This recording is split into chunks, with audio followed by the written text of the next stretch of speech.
Manx Radio Podcasts, powered by Shaw. Well, hello and welcome to this week's Countryside with Kiri Kermwood and myself, Simon Clark. And what a prestigious honour, Kiri. You attended a few of the days of the special Sheep and Wool Festival. Tell us more about that. Yes, the North Atlantic Native Sheep and Wool Conference was held here on the Isle of Man, and it was a privilege to have so many people from around the world to visit our island and our local Lockton flocks. And it was absolutely fascinating to hear from the founder and Manx National Heritage, who have linked up to bring the conference together and had a packed schedule. A really, real credit to the Lockton breeders here on the island. And lots of great positive remarks about the Isle of Man Locktons, because, you know, we go on about the Laxey Wheel and the Manx cat, but nowadays a lot of people are associating the Lockton sheep with the Isle of Man, aren't they? That's right. It's taken up a real role in the culture and ID of the Isle of Man, and having the big statue outside the Manx radio station here, many people and visitors have been up to see it during their visit here this time, and it really is a fabulous landmark. Yeah, I was at Union Mills Hall for the annual Manx Bantam Fur and Feather Society show. There was all sorts there: rabbits, guinea pig, bantams, pigeons and ducks, judges from the UK, and also special prizes awarded as well by the Great Britain Poultry Society too. So, you know, there was plenty of noise there, but loads. It's a lovely little hall for that sort of event. Lovely, neat set out. And of course, Nigel Taylor does such an enthusiastic job, you know, there all day and organising all of this sort of thing. So that's right. A lot of work goes into it, but they're of such a high standard, the poultry on the Isle of Man, that these UK judges will have a task on their hands. Yes, we'll find out about that. And also the Sagan that I called a began the other week, but it's easy to get these things mixed up. Bob Cooley tells me more about what its role was and how it got made, all from straw. That's all in this week's Countryside. Here it is. Manx Radio's Countryside is brought to you by NFU Mutual.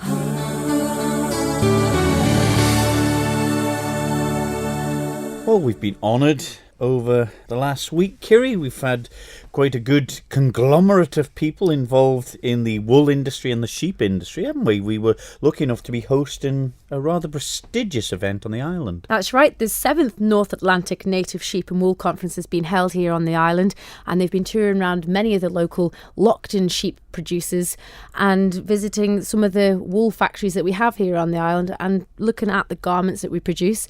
And I caught up with some of the people involved in the event, including Kirsty Neat from Manx National Heritage. I'm not an expert on the Lockton by any means. I work at the museum with the collections, so I always start my research with the collections that we have here at Manx National Heritage. And the first place I started was in the library and archives, where I found some great early descriptions of these Manx mountain sheep. So I found a pamphlet called A General View of Agriculture in the Isle of Man, 1812, written by Thomas Quayle. And he talks about the Isle of Man having an indigenous breed of sheep, little and hardy, but of mean appearance, with high backs and narrow ribs, slow feeders and long in coming to maturity. The ewes are sometimes polled, sometimes horned, the rams always horned, and their general colour is white, but many are grey, some black, and a few of a peculiar colour approaching to that of an unblanched bitter almond, which in the language of the country is termed Lockton. And I just think that description is really interesting, because we think of the Lockton sheep, the native breed, as just being a brown sheep. But from that description we know that actually the brown sheep was one example of this sort of Manx mountain sheep that came in all kinds of colours, but one thing they did have in common was the horns and the short tail, and that makes them part of the North Atlantic sheep family, I suppose. And the breed, it really was in decline then. When Thomas Quayle wrote that, he suggested it wasn't a very popular breed. He said the breed appears to have been once widely dispersed, so just in that sentence, he's suggesting that it no longer is widely dispersed. And we believe that through the 19th century, the brown Locktons in particular were less popular because of commercial production of wool, and also because they weren't very productive in terms of meat either. They weren't fattened as quick as some of the more commercial breeds. So they started to decline. And I also know, I mean, they're pretty spirited animals. And one of my colleagues calls them woolly Houdinis because they can escape from anything. Very, very true. So there might be a bit of trouble, actually. So the popularity of the Lockton declined as other breeds were brought in. And there was a lovely piece about Caesar Bacon being basically the saviour of the Lockton. There were several people through the 19th century who sort of kept the breed ticking over and saved it from extinction. I mean, numbers were really, really low, but it was really at the end of the 19th century a chap called Caesar Bacon who farmed at Seafield, Santon, and he was interested in the native breed, and so he took a flock on and he really developed it. Now, he did have to bring in some outside blood, so he did bring in some Scottish sheep, but he then bred that back out again once he'd built up his flock, and he apparently really favoured the brown Lockton, so he bred out any of the white or greys, and he kept the brown going. But unfortunately, he died in 1916, obviously in the middle of World War I, and things then went a bit wrong for the Lockton again, and numbers really seriously declined. A chap called Mark Collett took on some of Caesar Bacon's sheep, and they were run on Peel Hill. Apparently, I don't know if this is true, but one of the stories I read was that they were pretty feral and they were left to run amok, often through the streets of Peel. So eventually, after World War II, approaches were made to the museum to say, could you please come and take these sheep on? Can you manage them?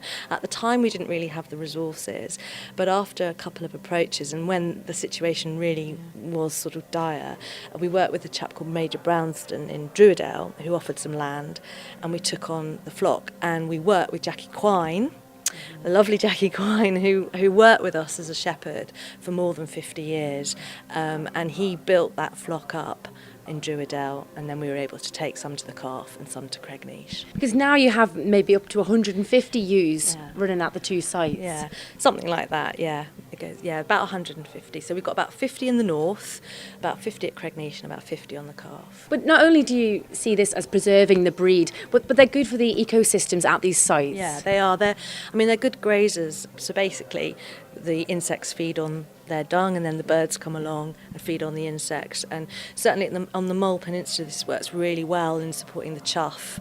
We've got a really strong colony of choughs down there. And on the Calf as well, it manages the landscape. We don't overgraze it, and again, it supports the bird life there. But it was a wonderful story before when you said we have 40% of possibly the chough population. I read that in a document today, and I was just astounded. I mean, I knew we had more here than anywhere else, and it is probably the only bird that I can identify, apart from a sparrow. But what a wonderful example of our native sheep we have on offer for the delegates. These people have travelled from around the world to this Atlantic Sheep Conference. It's an absolute privilege for the Isle of Man. I was amazed, I have to say, how many people were here in the lecture theatre at the Manx Museum, and from all over the North Atlantic. You know, they really have travelled to come here, and it sometimes takes people from outside to make you really appreciate what you've got, and to see the Lockton up there on the screen with all the other sheep from the North Atlantic, all those other breeds, it was really great to see that, actually. Something to be very, very proud of. Definitely. Carrie, you are the founder of the North Atlantic Native Sheep and Wool Conference organisation, and here you are on the Isle of Man. How many years ago did this all start? The first conference was in 2011, but I started thinking about this and worked to get on in 2010, and that was in Orkney. And why did you bring the group together? I think it's so important because these native sheep are so important, and North Atlantic Sea is the most hardest place to be a sheep. So that's why we need these sheep. You can't take a modern sheep and move that. It's too tough for them. They will not survive. And these native sheep are so important. And the quality they have is excellent for that area of keeping sheep. They obviously are used to the landscape, and they will maintain a beautiful landscape in what they eat and the way that they are genetically born. But it's a heritage from the Vikings. The Vikings brought these around the North Atlantic Sea, and everyone has made up their own based on the material they got from them. We still have this sheep in Norway, and we call it the villsau, the gammelnorsk sau, that's the name of it, but genetically is the same as when the Viking kept them. Exactly the same sheep. Genetically, yes. Wow, that's amazing, isn't Yeah. it? And you take the products, the wool from the sheep in particular, and make all sorts of products now. I started this because when I went around I've been traveling around in the North Atlantic Sea for 20 years, and I saw loads of wool thrown out in the nature. I've been working with wool for 40 years, so I couldn't manage to see this. And It would make you angry. Yes, it did really. I have to do something. And that's why I started this, and it's been traveling around the North Atlantic Sea since. And it's so much to come out of it, and we have a huge network around the North Atlantic Sea, and I didn't think when I started this that it will be an interest for people from South Africa and New Zealand and Australia and Canada to come over here to see what we are doing around the North Atlantic Sea. But to have a conference like this, it's bringing people together with the same ideas or different ideas and making it last forever. Yeah, we have a huge network. We can learn from each other. It's easy to take contact, and I want to have it on the ground level rather than the top level. Nothing's happened there, I must say, honestly. So. But this is it. It's a natural product. It's there to be used. We can use it Yeah. in house insulation. You know, the ideas and inspirations are endless. Yes, the only thing you can't use it for is for food. You can't eat it. But you can do everything else. So You take to the road and you travel around these places. You do road shows and workshops to try and educate and promote. yeah, I have a project in Norway. So I teach farmers and other people on the coast, Norway, how to develop the wool, how to do districts development based on sheep and wool, and it works. So you need probably, but if you share, you get very much back. If you're sharing around, and that's what we do with this network. And since this, you have developed the Wool Week in 2014. Yes, we have had Wool Week in Norway, and now it started in one county around Bergen on the west coast of Norway, and now there is another county, and now there is 2-3 other counties that want to have their Wool Week as well, and that's a tourist product also, as well as a local thing to show a marketing what you are doing, what you are making at home. And this would work here on the Isle of Man? I think absolutely that will work in Isle of Man, yes. You've been here for maybe a few days. What do you think of our Manx Lockton sheep? I like them. What I want with this conference is to set focus on this sheep. They are really unique. They are the oldest you have on the islands. So why shouldn't you use them as an icon for Isle of Man? There's most spectacular ones of the all around Shetland, Orkney, Faroe, Iceland, Outer Hebrides, Greenland, Norway and Isle of Man. This is the one most spectacular one. It's really thing you can use on the island to attract people to come here. Yeah, and you should do it. It's not just the woolen products or the meat that you get from the sheep. It can be used as You could use it as an icon, as an identity for the island. It's a very old thing, and I know this is very interesting for people around other places to come here just for the. I don't think people in Shetland, and I know this. I've been there many years, and I helped till first Wool Week in Shetland as well. I know there is people coming from all over the world just because of the sheep and the wool.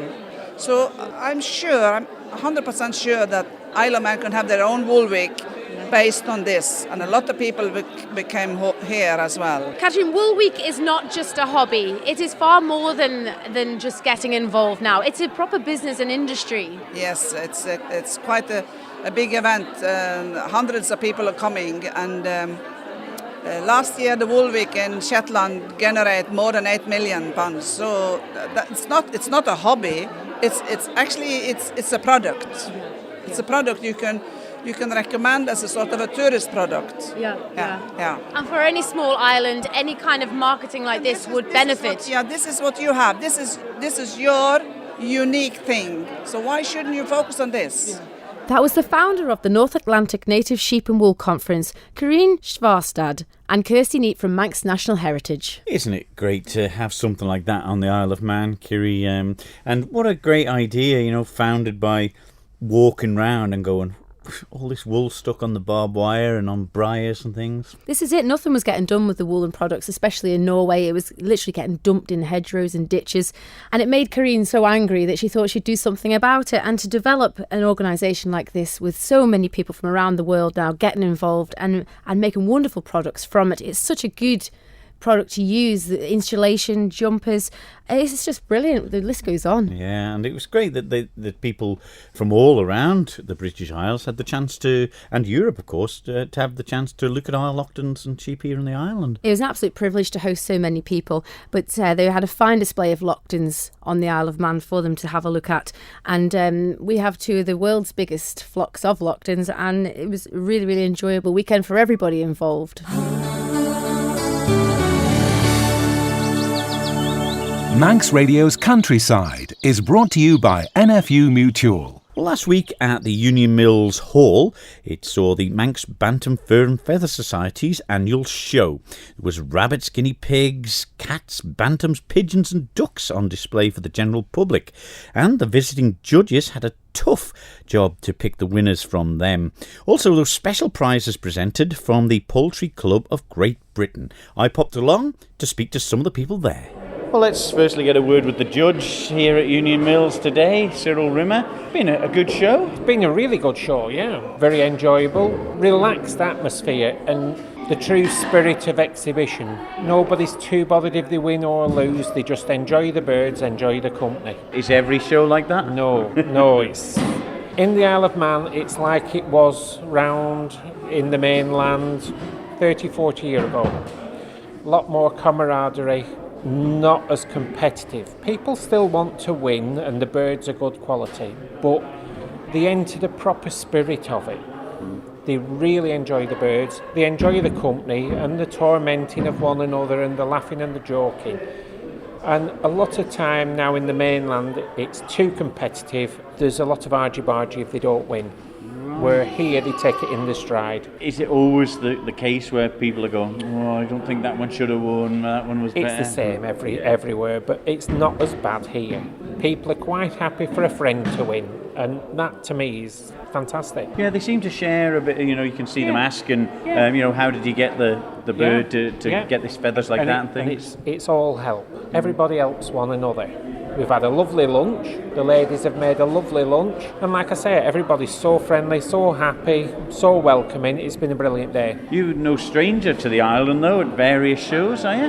No. This is my 5th time I've judged over here. And again, it's the 5th time I've been, and I'll look forward to coming again. What do you look for? Is there lots of different aspects you've got to take into consideration? On a bird, it's the same as anything else. You have 100 points for excellence. It might be 10 points for eyes, 20 points for colour, 10 points for condition, and you mark them out of 100. Same as marking an exam paper for a child's exam. One with the highest number of marks is your winner. Some of them have disqualification faults, some of them have slight deformities. You just knock them back and then pick the ones that are beautifully presented, well conditioned and well looked after and good to the breed type. How do they compare with the stock that's available on show in the UK and other places? Well, you've obviously a smaller gene pool, and a lot of the people here that are showing today still go over to the mainland buying birds and looking at the birds, but the quality of the stock here, the top spec are as good as any that there is knocking about. The ones that have won here today, you'd be proud to show any show in Great Britain. What's your forte? Do you still show yourself at different shows? I still show. I get more enjoyment from breeding, but I do still show occasionally. My breed isn't over popular. Is it a bantam? It's a bantam. I breed Japanese bantams, which have very, very short legs. But again, they're interesting, and that's what it's all about. A lot of looking after, do they? It's the same as anything else. You only get out what you put in. And the birds that are well looked after here, they're kept clean, they're fed the best of everything, and it's paid dividends today because the quality's shone through and they've got high awards. Tina Johnson, congratulations. Thank you. Star of the show today. Well, the hen was. Yeah, not me. Tell us a little bit about the hen that's won the championship here. It's a Black Orpington Bantam, because this is just a show for Bantams today, not large fowl. And she was bred this year. She was bred the end of March. So she's done well. She's just starting to lay, which makes them really red in the face and looks like they're ready to show. All the feathers are through. But I have had a light on the shed to increase the daylight hours. So because it gets dark, the longer you give them daylight, the more they eat, and that brings them into lay quicker, which is what I want for showing. Right, and it's just, there seems to be a mighty bunch of feathers on this type. Yeah, there's a lot of feathers on an Orpington, and they take a long time to mature because of all the feathers. But they're a heavy breed, so it means that they are quite a heavy bird, but they're still a bantam of a large fowl. So we do have Orpington large fowls, which are big, in comparison to an Orpington Bantam, which is still big compared to a lot of the others. And how about breeding and things like that? Can you do that over here? Yes, I bred all these myself. I suddenly start putting them together about February. They're renowned for not being very fertile, so this year I was really lucky. A sort of one incubator, and then the next incubator everything was fertile. So this year I bred about 30, which is not a lot compared to the UK. Some people will breed 200 or 300 birds. Really? Yeah, to get what you want. But they're part of me. I enjoy keeping them around. Yes, I enjoy showing, but I wouldn't swap having them at home. What about the eggs? Can you make omelettes and things with them? Yeah, you can eat them. They're just smaller eggs, but they're, if you crack them, quite honestly, you wouldn't notice much difference.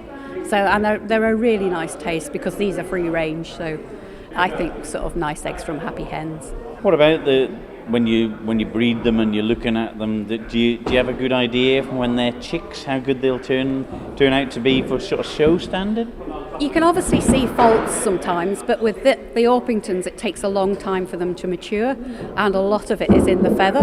So with these, I have to take a long time to realise if they're going to be good enough for showing sort of a good standard. We obviously impressed Cyril today. What was his verdict on it? Yes, no, he thought it was a nice pullet.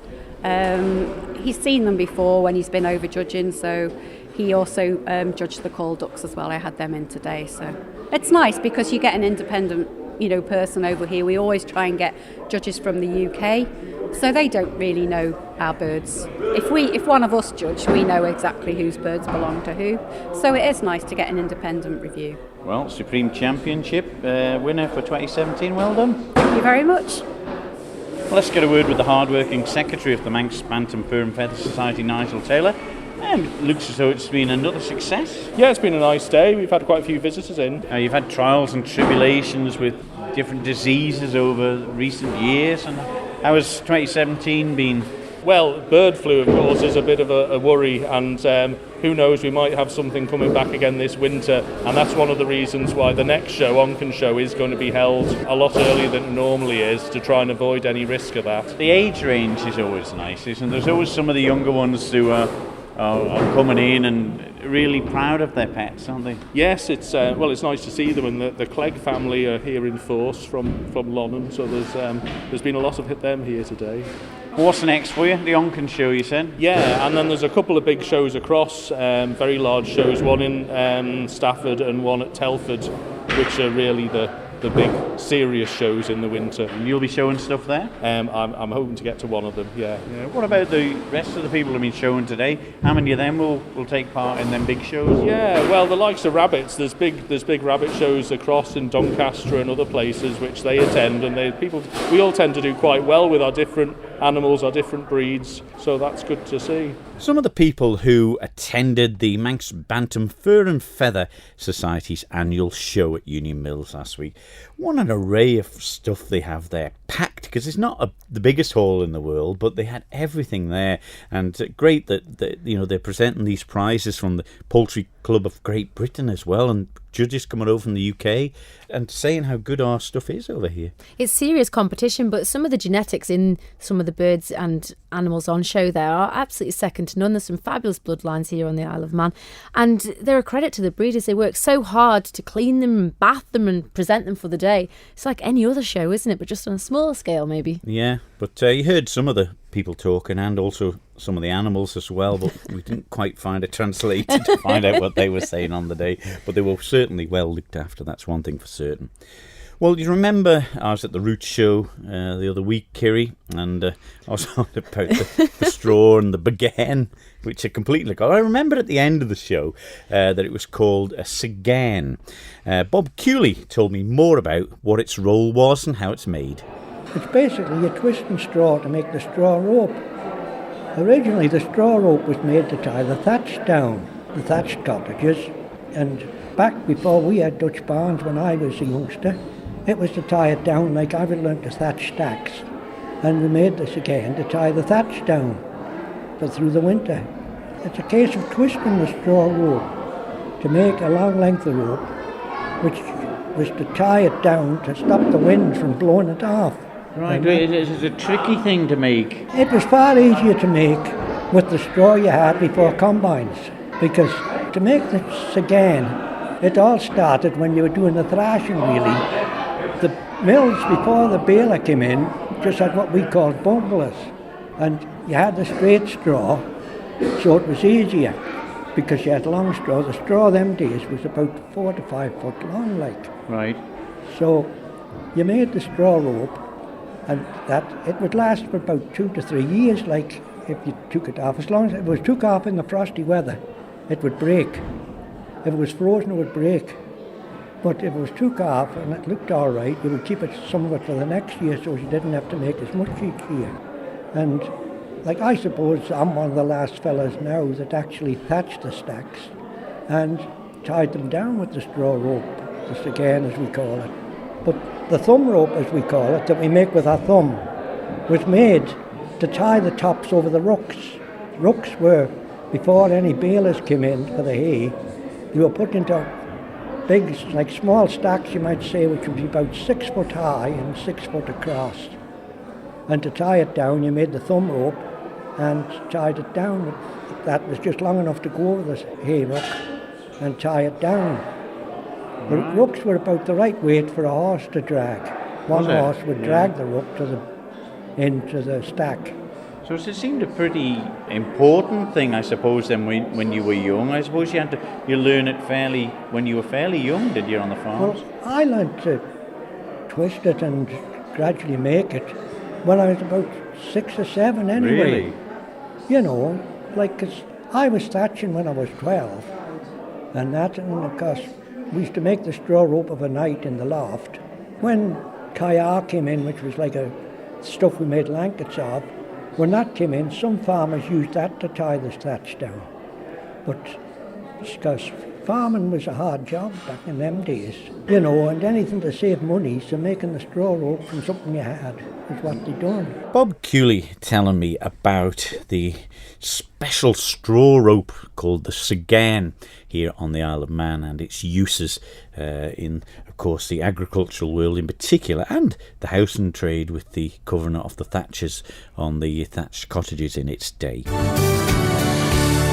Manx Radio's Countryside is brought to you by NFU Mutual. Well, I'll have to make you a sagain to go with your collection of bizarre things, Kiri.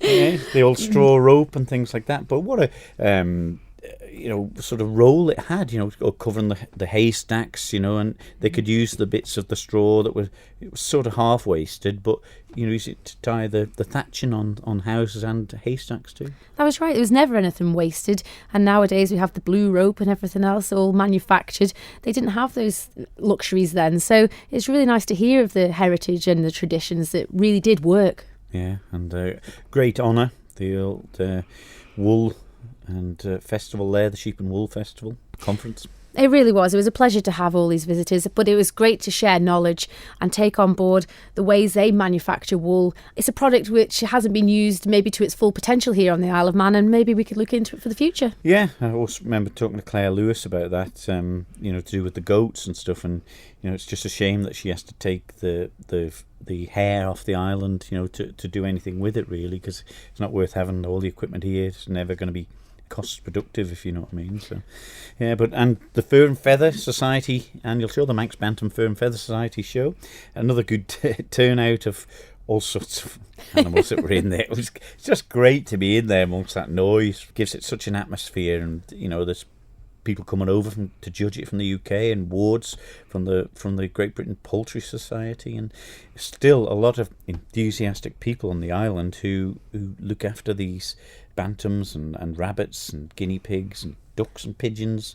Really have had a great reputation by the words of the people coming over to judge them. That's right, but also having the smaller animal shows, children can get involved. They can bring their pet cat along or their pet rabbit and make a start, and maybe it's something they can develop to bring on poultry and other such species later on in life. It reminds me of Animal Magic when whatever his name was, Morris, used to present it with the talking animals. And just imagine them sitting in the cages with the kids poking their fingers in every 2 minutes. Not another one. Well, that's it for this week's Countryside, though. We'll be back next week with more. So from me, Simon Clark. And me, Kiri Kermode. We'll see you then. Bye-bye. Bye-bye. Don't sit in the slow lane. Join the fast lane right now with Shaw's all-new Superfast Plus broadband. Enjoy more bandwidth, amazing speeds and the best value on the island from just £23.95 per month. So don't be left behind. Get a piece of the high-speed action with Superfast Plus broadband from Shaw.